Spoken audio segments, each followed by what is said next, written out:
Visto de Fora. Está de volta o Visto de Fora. Inauguramos a nova temporada depois da pausa para o verão. Begonha, Olivier, bem-vindos de volta. É bom ter-vos aqui de novo, uma vez mais. Muito boa noite. Olá, bom dia. Não, boa noite e obrigado. Bom, deixem-me perguntar-vos se durante as férias fizeram tudo aquilo que queriam. Eu vou começar pela Begonha. Begonha, tu no último programa antes das férias prometeste que ias desligar de tudo, de redes sociais, e que ia haver muita praia, muita diversão, muitos encontros com a família, com os amigos. Promessa cumprida, palavra dada é palavra honrada. Desliguei muito, realmente. Só publiquei alguma coisa, mas passados os dias. Eu fui vendo, daí a pergunta. Mas só alguma coisinha, e passados os dias. E desliguei mesmo muito. Foram umas férias ótimas, onde houve mistura da Galiza, viagens e muita família e, sobretudo, muito descanso. E, Olivier, tu disseste que tinhas esse gosto pela cozinha e que para ti as férias de verão ideais eram a passar muito tempo na cozinha, a cozinhar para 8 pessoas. Estou... É isso, E então, cumpriste? Cumpri demasiado. E a balança, recente ou nem por isso? A balança foi muito complicado, mas iniciei uma dieta há 15 dias, basicamente, porque eu tenho podemos fazer isso outra oportunidade, mas tenho uma aposta, um desafio inacreditável, que é subir a Serra da Estrela toda, de bicicleta daqui a um ano, e portanto estou a ser seguido por uma equipa médica, e tem várias fases o meu plano. Uma deles é perder 25 quilos, depois treino em altitude, treino de bicicleta para fazer depois a subida da Serra da Estrela. E qualquer dia faz o Tour de França. Não. Tenho de dizer aqui que eu no começo do curso do ano letivo passado, eu propus e disse que estava a começar, e Olivier riu-se porque que queria emagrecer, ir ao ginásio, emagrecer pelo menos 10 quilos, e eu emagreci 12, e no verão não engordei. Portanto, eu continuo em forma, não são tantos quilos que tinha de perder como Olivier,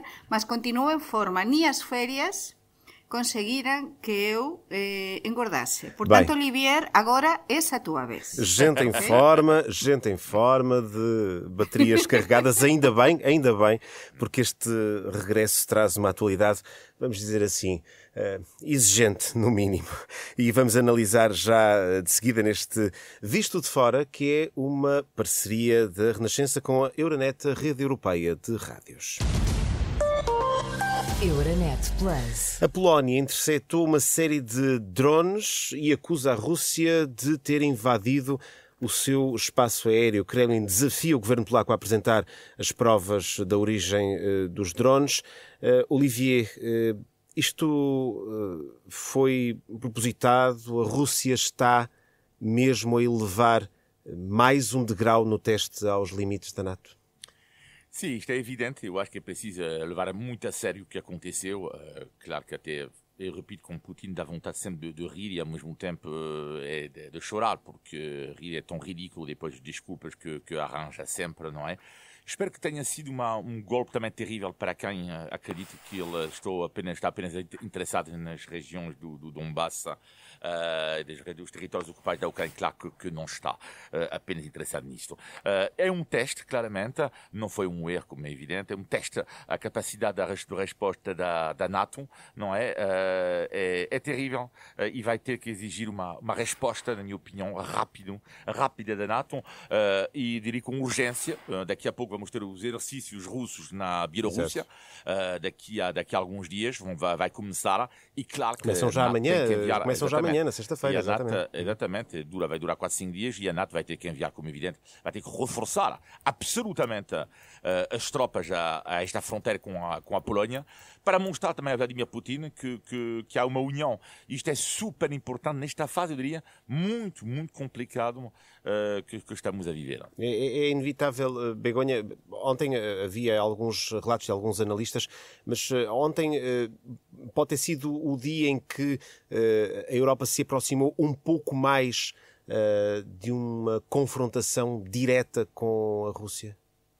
Hoxe foi o día, hoxe e ontem foran os días nos que os principais xornais, pelo menos na España, falaran dunha nova fase nesta guerra da Ucrania e como a Europa estaba amenazada. É dizer, a Europa sempre esteve amenazada pelo Putin. E iso é algo que debemos ter claro. Non sei se había moitas persoas que pensaban isto, eu sempre pensei que con o Putin non se xoga e o Putin pois pronto, é un asasino, non é? No sentido de que ele quer mesmo avanzar con o seu poderío na Europa e nos territorios que considerei Polonia é un alvo deles, ok? Entón, con este ataque, realmente, ultrapaseuse o que é o limite das fronteiras, non é? Foran 19 drones e é un perigo e acho que a Europa acordou moito bruscamente ao perigo mesmo que isto é e como se debe combatir mesmo isto xuntos. Esse despertar da Europa de que falas, Begonha, sim, foi notório, do teu ponto de vista, no discurso do Estado da União da Presidente von der Leyen? Sim, foi super notório. Notase até no ton, non é? E tamén con a responsável pelos asuntos externos da Unión Europea, tamén as declarações do Antonio Costa, de ser Europa da mao, Europa unida, porque isto non é un xogo, é dizer, estamos a falar de, até no discurso, falouse claramente, e a responsável pelos asuntos externos da Unión Europea recoñeceu que todo apontaba a que isto non era casual. E entón, para mí ese é o titular. Isto non é casual, é dizer, o Putin sabía o que estaba a facer. Okay? E entón está a comenzar o outono, o curso político, o ano lectivo, como queramos chamar, a chamar a atención da Europa, dos veciños da Europa e a dizer, olla, que eu posso atacar tamén os vosos territorios. É uma nova fase. É uma rentrée tensa. Olivier, Ursula von der Leyen disse nesse discurso que a Europa precisa de ter estômago para lutar pela sua independência, pela sua segurança. Sutilmente, a Presidente da Comissão poderá estar a dizer preparem-se porque podemos mesmo ter de ir para a guerra. Não, eu acho que ainda não é o caso para isso, mas é caso para dizer, para reforçar urgentemente a defesa europeia, haver uma união, lá está, cada vez maior, e por isso eu diria que mesmo um senhor como Viktor Orbán, na minha opinião, devia ser colocado perante a parede para dizer ou tu apoias ou tu saias. Eu acho que está na hora de levantar a voz com Viktor Orbán. E depois ver também na União Europeia a resposta de Donald Trump, porque Donald Trump, que é muito preocupante, é o silêncio dele até agora sobre o que aconteceu. Isto é muito preocupante. O homem que colocou o tapete vermelho ao ditador Putin, é muito estranho que agora haja este silêncio. Ele que gosta tanto de falar, de Donald Trump. Agora, o que é preocupante também é que Vladimir Putin sabe perfeitamente disto, é que a União Europeia, apesar da união que há hoje em dia, tirando Viktor Orbán e a Eslováquia de uma certa forma também, ele aposta nas mudanças de alguns regimes na Europa, não é? De alguns governos, neste caso. Mais do que o regime, a mudança de Macron em França, a mudança, eventualmente, um dia do chanceler alemão e de Starmer, também, que não faz parte da União Europeia, mas também da subida da extrema-direita na Inglaterra. E ele aposta nestas mudanças também. Sí, mas unha coisa, Olivier, isto que dicías do Trump, eu acho que está totalmente descolocado. É dizer, ele ficou tamén co isto que non sabe cual vai ser o seguinte paso. Ele vendeu, non é? Vendeu a noticia, tipo, agora, con a cimeira da Alaska, aproximação, a miña reunião con o Putin, os nosos acordos, o noso bon relacionamento, isto se vai solucionar. Non, é dizer, o Putin aproveitouse disto, ok, para, máis unha vez, aparecer en Occidente, non é? E aproveitouse do propio, eu vexo así, do propio Trump. É dizer, o Putin está a conseguir, por enquanto, todo o que ele quería. É dizer, é verdade que non ten a Ucrania como ele quería, mas tamén, por enquanto, non perdeu a guerra. Portanto, e a batalha, e continua a amenazar. E mostra-se presente, e mostra que está presente, sempre, e que a ameaça está ali. E quando non se espera, ele ataca ou lança, como este caso, sinais muito fortes. E se há audácia do primeiro suposto erro, poderá haver audácia para o segundo e para outros mais. Tudo isto acontece num quadro em que a França mergulha uma vez mais na incerteza. A proposta de medidas de austeridade inscritas no orçamento do próximo ano ditou a queda de François Bayrou do cargo de primeiro-ministro. Vai o até aqui ministro da Defesa para o seu lugar. Olivier, esta quarta-feira foi dia de protestos e bloqueios, sobretudo em Paris. Desde que Macron dissolveu a Assembleia Nacional em julho do ano passado, a política francesa vive, diria, num permanente estado de convulsão. Como é que se sai disto? Macron ainda tem condições para ser garante da qualidade da democracia em França? É a grande questão. Neste momento, 60% dos franceses querem a demissão de Emmanuel Macron. Mas uma coisa é querer, outra coisa é dizer o perigo que isto representa a nível da instituição, porque para o presidente Macron foi eleito democraticamente até 2027, as próximas eleições. Agora, destituir um presidente, demissão de um presidente é algo gravíssimo, não é bom. No entanto, lá está, é de facto ultra fragilizado. Ele não é popular, portanto, em França, claramente. E o problema, em grande parte, é ele. É Emmanuel Macron, que já perdeu toda a credibilidade, pelo menos em França, para resolver o problema dos franceses. Agora, mas então porquê é que ele insiste em ir nomeando de primeiro-ministro em primeiro-ministro e não convoca eleições antecipadas? Não seria muito mais clarificador? Sim, não sei se seria mais clarificador. Neste caso, pode haver novamente eleições. O problema de França, basicamente, é o quê? Que é, vamos comparar com dois países vizinhos, Espanha e Portugal, que é, em Espanha há uma aliança, não é? Portanto, os partidos independentistas apoiam o primeiro-ministro socialista. Em Portugal, há algo que podia eventualmente acontecer em França, que é o compromisso.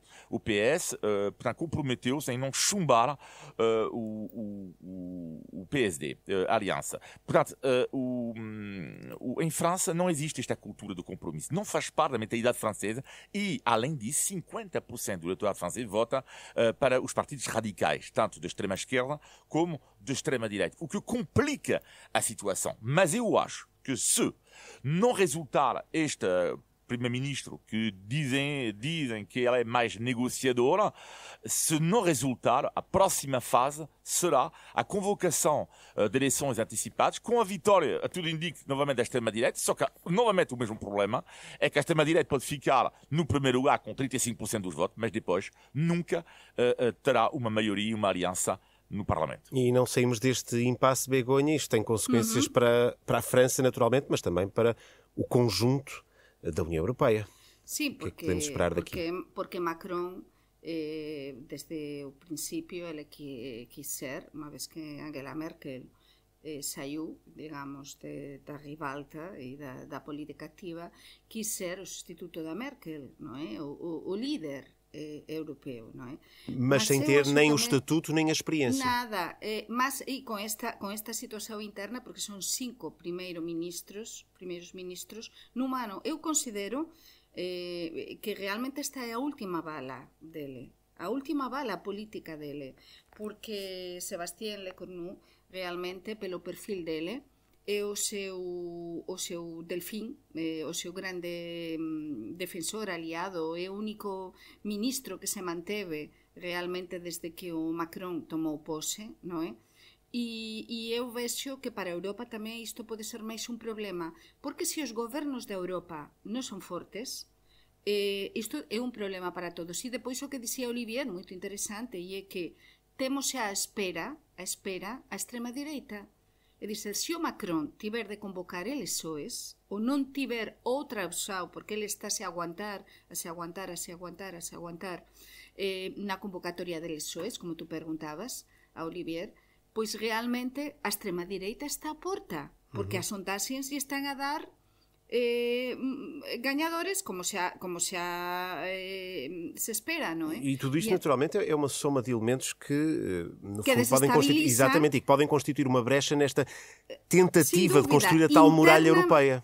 Internamente e externamente, porque a França é fundamental na Europa. O baluarte até o momento da democracia, da defensa dos direitos humanos, dos traballadores, é un exemplo para o mundo no que ten a ver con os direitos sociais e a democracia, como explicaba. Por iso temos de estar moito atentos ao que acontece na França. Interessa-nos a todos, e aos ouvintes da Renascença também, porque o que acontece à França vai ter muito a ver também com o que pode acontecer no resto da Europa, e está a acontecer, sem dúvida, com a extrema-direita. Antes ainda de fazermos a ponte para os temas nacionais, deixem-me, e ainda a propósito da crise política em França, e muito rapidamente, o jornal Charlie Hebdo fez alusão à turbulência política em França, utilizando o descarrilamento do elevador da Glória, em Lisboa, como elemento simbólico do colapso político em França. Olivier, regresso a ti. Isto é uma ligação de mau gosto ou é um humor aceitável? Isto é complicado. Faz parte só vou responder que faz parte da mentalidade francesa. Porque, aliás, isto não é rigorosamente nada em relação a tudo o que Charlie Hebdo costuma fazer. Portanto, um jornal assim, que é capaz de brincar com as religiões e que brincar com outras coisas, não é? Bom, mas neste caso eles não brincam em si com as vítimas do... não foi assim que eu interpretei. Sim. Quem está dentro do elétrico são precisamente os políticos franceses. É a mesma imagem do descarrilamento da política francesa. Não achei, não me fez rir, não me fez sorrir, mas eu acho que foi bem visto no ponto de vista do caos que é em França, porque claramente parece que eles estão lançados numa espécie de contraparede, os políticos franceses, sem qualquer solução. É a melhor imagem, Begonha, para esta imagem, passo a redundância, que o Olivier utiliza, a queda livre, a política francesa em queda livre, tal como aconteceu, e infelizmente, em Lisboa há uma semana. Pois é que realmente é assim, a queda livre. O que está a acontecer na França... Mas aceitas esta forma de fazer humor? É um tipo de humor que, por exemplo, em Espanha não se faz assim, não é? Este jornal sempre fez um humor assim, deste xeito, não é? Portanto, está sempre a ultrapassar os limites, o que para outros países ou determinadas, ou a maior parte de nós, não é? Nos nosos países não faríamos assim, ok? Então, a mim parece-me realmente muito exagero se aproveitar um bocadinho, não é, do que aconteceu em Portugal, mas também temos de ver qual é o histórico deste jornal, não é? Deste jornal satírico francês. Não é? Está feita então a ponte para o tema nacional de que falaremos já de seguida neste Visto de Fora, que é uma parceria da Renascença com a Euronet, a rede europeia de rádios. Euronet Plus. Milano. Zagreb. Bruxelas. Sofia. Riga. Euronet Plus, a rede europeia de rádios para compreender melhor a Europa. A tragédia do elevador da Glória, que marca esta rentrée também na atualidade nacional e também, obviamente, neste Visto de Fora, uma tragédia que vitimou 16 pessoas num sítio de Lisboa que é um dos principais pontos de atração turística da cidade. Olivier, visto de fora, e começo por ti, como é que isto foi visto em França? Como é que se olhou para este acidente num local tão emblemático da cidade de Lisboa?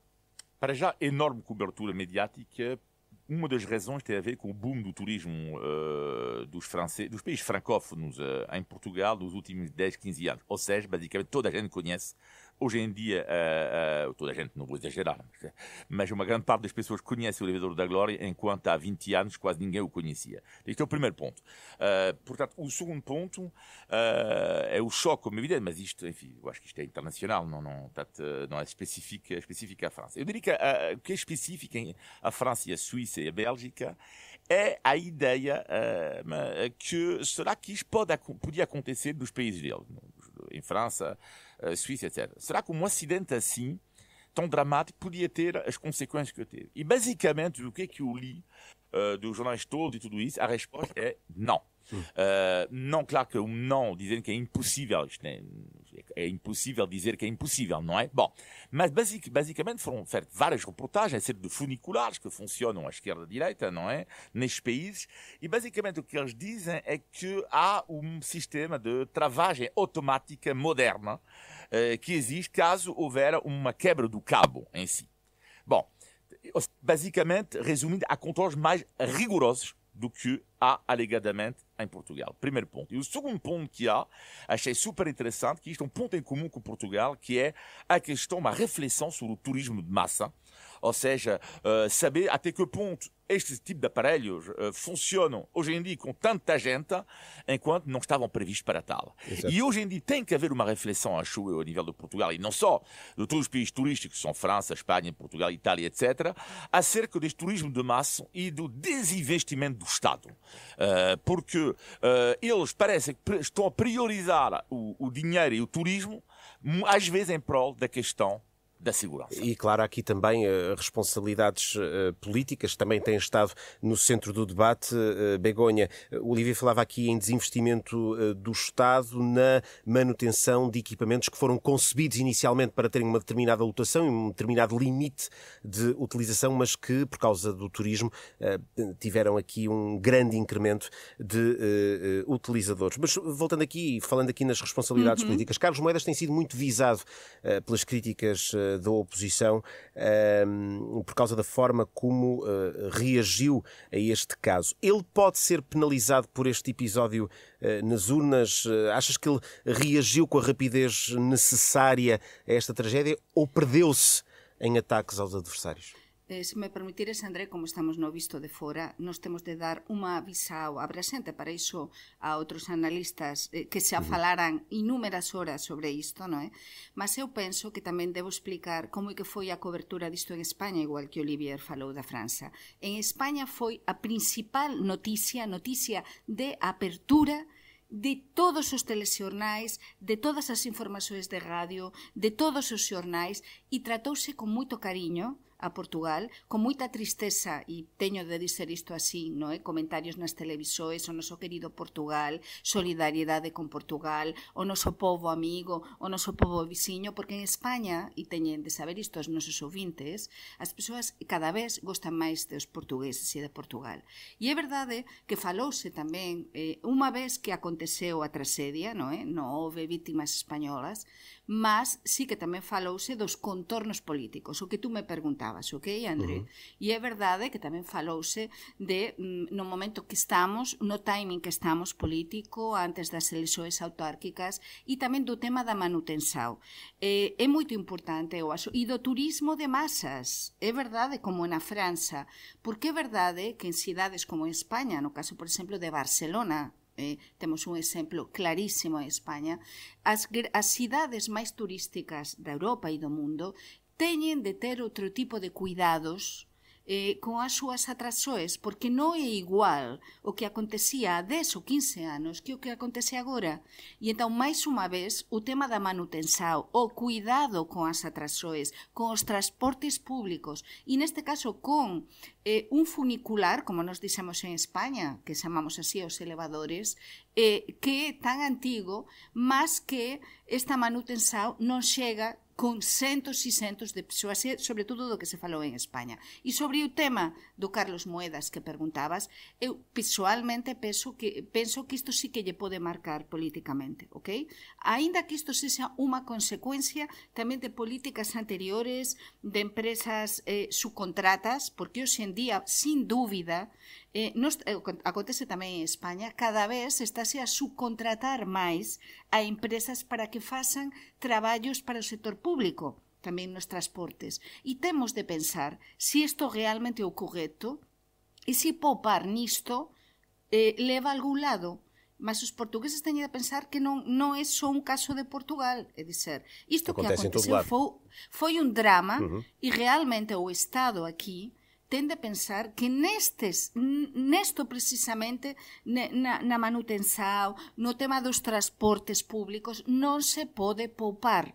Todo o que sexa servizo social é importantísimo para os cidadaos, para os turistas, dar unha boa imaxe e manter en seguranza as persoas, porque non sei que vai acontecer, mas os elevadores eu acho que van demorar bastante en voltar a ser utilizados, aínda que volten a estar activos. Ainda há muitas investigações as persoas van duvidar moito. Claro. Van duvidar moito no momento de ter de apañar un transporte disto porque van a apañar outros.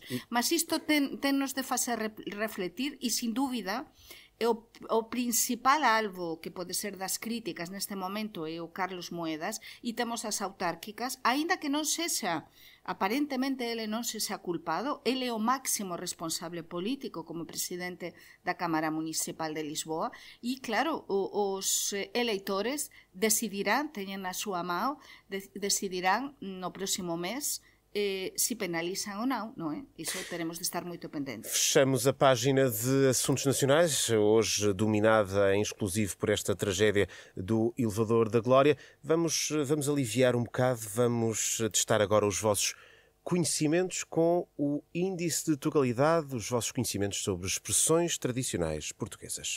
Índice de Tugalidade. Vocês sabem o que quer dizer a expressão vai-me à loja? Vai-me à loja? Vai-me à loja. Não. Ah, não. Não, de todo.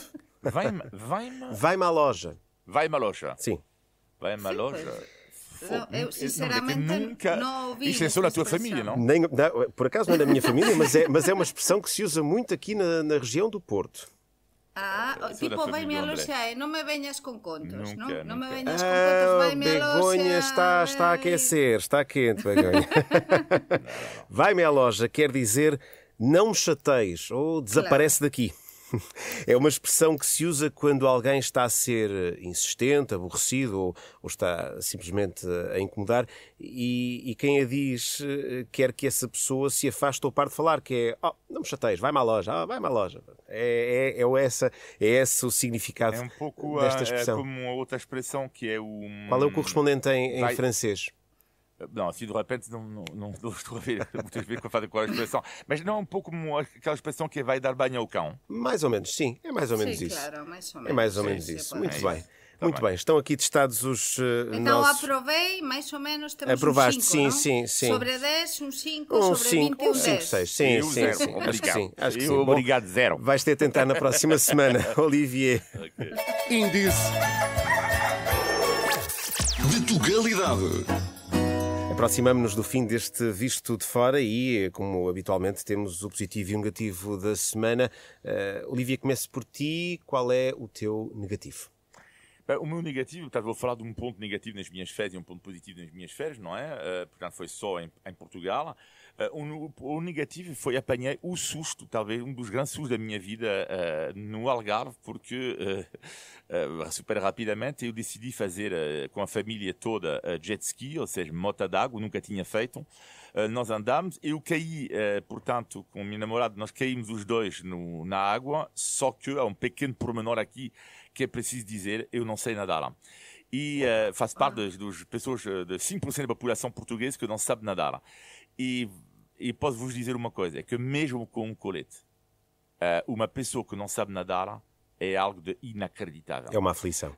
Uma aflição que raramente tive problema depois a nível de palpitações cardíacas, porque entrei completamente em pânico, porque eu nunca tinha ido na minha vida numa água onde não tem pé. É normal porque eu não sei nadar, não é?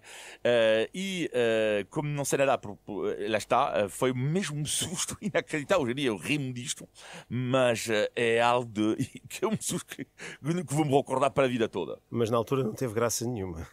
Não, pode dizer teve isso, mesmo. Begonha. Pois realmente non aconteceu o que se pode dizer nada negativo nas ferias, porque foran mesmo moito boas. Para mí o máis negativo foi cando voltei das ferias e voltei a Portugal a tragedia do Elevador da Gloria. Eu acho que non há nada parecido que se posa comparar a isto, porque eu sinto que Lisboa é a miña casa, non é? É a cidade que eu escollín para viver con a miña familia, e realmente cualquier coisa que aconteza de mau a Lisboa e aos lisboetas pois nos doe moitísimo, e temos de dizer aquí que o que aconteceu está ao pé mesmo do Palacio Foz. O Palacio Foz é a sede dos correspondentes, non é? En Portugal, e Olivier e eu propiamente non somos correspondentes neste momento, mas sí que traballamos moitos anos como correspondentes. Eu presidín a Asociación da Empresa Estranxeira en Portugal, e é que foi mesmo ao pé do Palacio Foz, non é? E entón moitas veces apañei ese elevador, moitas veces foi cando saía do Palacio Foz para subir ao Barrio Alto e para baixar, non é? E nos podería ter acontecido acontecido a cada de nós e é algo que forma parte da nosa vida, do noso dia a dia e, claro, é o mais negativo, sem dúvida. Olivier, o teu positivo? É um positivo e finalmente era uma das minhas metas, objetivos das férias, das regiões que eu não conheço, ou das cidades importantes, ou das regiões que eu não conheço em Portugal. Após 30 anos aqui, era loucura, vergonha das vergonhas. Eu não conhecia a cidade de Guimarães e finalmente conheci. Olivier, portanto, boa, primeira capital do país. Ralei assim bocadinho contigo, de Guimarães. Exatamente, e é tão bom. Gostaste, claro, não? Claro, mas isto já sabia. Maravilha. Fiquei emocionado porque, em princípio, como já disse aqui, vou ser português ou no final do ano ou no início do ano 2026. Vou passar o teste em novembro, e portanto foi com todo o orgulho que eu vi esta cidade ligada a Dom Afonso Henriques. E uma coisa engraçada, só para terminar, em relação ao positivo da semana, é que Guimarães, na altura visitei o castelo, Paz dos Duques, e no fim fui-me embora, e de repente no carro, digo a minha namorada, ai, o erro, eu não vi a estátua de Dom Afonso Henriques e afinal a estátua estava exatamente ao lado do castelo, ela está em frente ao castelo, perto da igreja, e tive que fazer marcha atrás para ver a estátua de Dom Afonso Henriques. Fiquei emocionado. Como é que comeste em Guimarães? Não comiste maravilha? Não comi em Guimarães, não mas em Guimarães come-se que é uma maravilha. Não comi, terei que voltar lá, mas adorei, que cidade linda. Begonha, deixa-me perguntar se no teu positivo, e já agora, porque tu és sempre bastante sugestiva